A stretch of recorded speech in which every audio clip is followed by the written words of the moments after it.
Para mí la cultura es muy importante porque como persona con enfermedad mental yo creo que es una de mis píldoras, de todas las pirulas que yo tomo, es muy importante.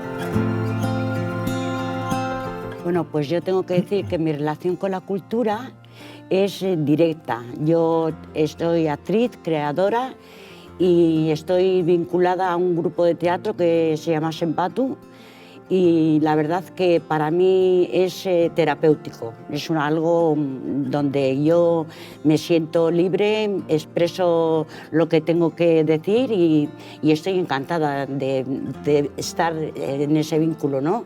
Que creo que todo el mundo debería de probarlo de vez en cuando porque te engancha. Yo sí creo que las personas que están en situación de exclusión sí que tienen barreras, ¿no? Tanto en el acceso, la participación, la creación, ¿no? en distintos, ¿no? Momentos o episodios de la cultura, ¿no? Son pocas las voces que están en los momentos y en los lugares de decisión, porque eso también hace que la mirada sea mucho más reducida, ¿no? Entonces nos estamos perdiendo enfoques, miradas, decisiones, opiniones a la hora de tomar decisiones ¿no? Que se crea, que se programa, que se exhibe, que se distribuye. Y yo creo que hacer un proceso de reflexión sobre precisamente eso, quién está en esos espacios y por qué hay voces que no están representadas, es un paso muy importante hacia la accesibilidad universal.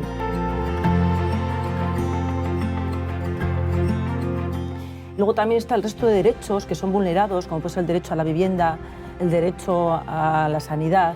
Y cuando una persona tiene también vulnerados el resto de derechos, también es muy difícil también que acceda al derecho a la cultura, ¿no? Porque probablemente su estado, su motivación, también pues no sea igual la misma que una persona que tiene acceso a otros derechos de bienestar. Ahora mismo hay tantas barreras y no solo me refiero a las barreras económicas. Me gustaría que en algún momento la cultura fuera a hacer algo tan fácil o tan normal como ir a dar un paseo.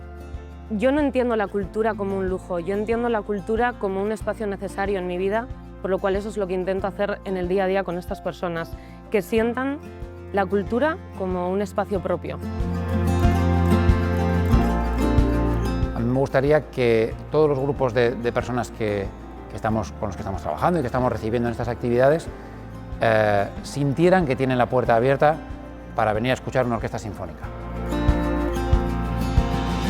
Esta es la primera vez, esto es la primera vez que voy y yo creo que sí. Me gustaría repetir y claro que sí.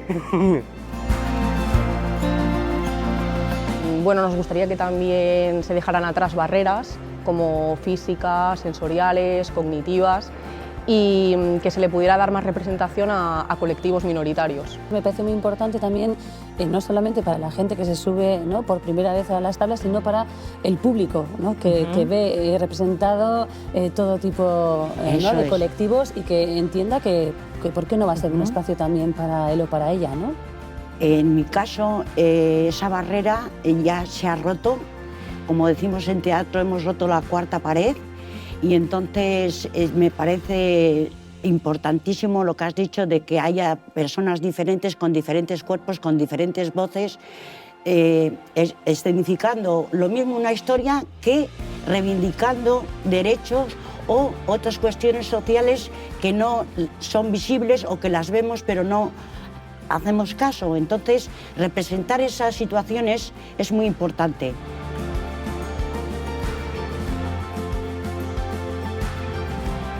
Las personas sordas, la ilusión que tenemos sería que de cara a un futuro, de la misma forma que se tiene en cuenta otros idiomas, el euskera, el castellano, que también estuviera presente la lengua de signos.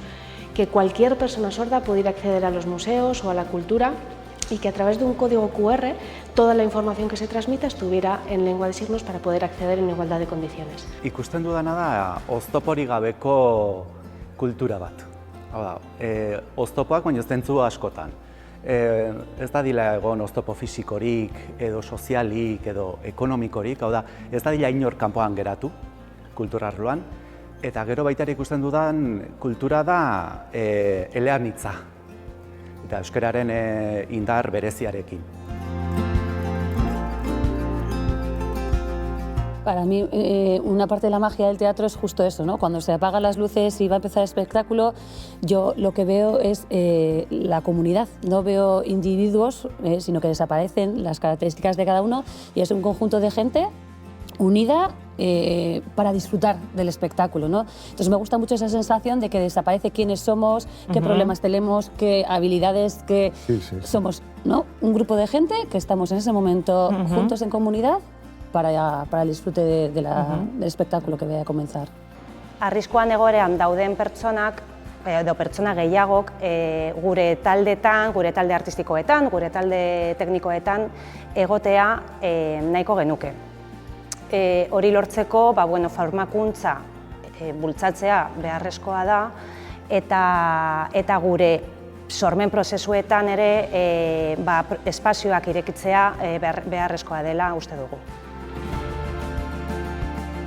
Y yo quería decir, como persona que sufre enfermedad mental, para mí, para mi colectivo, porque yo evidentemente lo hablo, ¿no? con mis compañeras de enfermedad, para nosotros la cultura es una catarsis. Cada vez que vas a un teatro, a cualquier espectáculo de cultura, te olvidas de la enfermedad, porque evidentemente no somos solamente nuestra enfermedad, somos mucho más, padecemos una enfermedad, pero somos mucho más que ella, ¿no? Yo creo que estamos siempre focalizando la cultura en eso, en ocio, ¿no? Y es mucho más. La cultura es pedagogía, es crítica social. Pertsona guztiak egiten dugu historia eta hori gero ikusten da museoetan. Eta horregatik nire ustez museoen erronkarik handiena da hori jakinaraztea eta jendeak museoa etxea bezala sentitzea, ez? Eta zentzu honetan, nire ustez gertu kulturak egiten duena oso garrantzitsua da, ze museoetan gaudenoi begiak zabaldu arazi dizkigu eta ikusi publiko mota desberdinak askoz ere gehiago daudela. Creo que llegará un día en que la cultura será universal y que todo el mundo tendrá derecho tanto a exhibirla como a transmitirla como a recibirla, ¿no? Y poder congeniar esas dos partes y lucir ese derecho que tenemos a la cultura.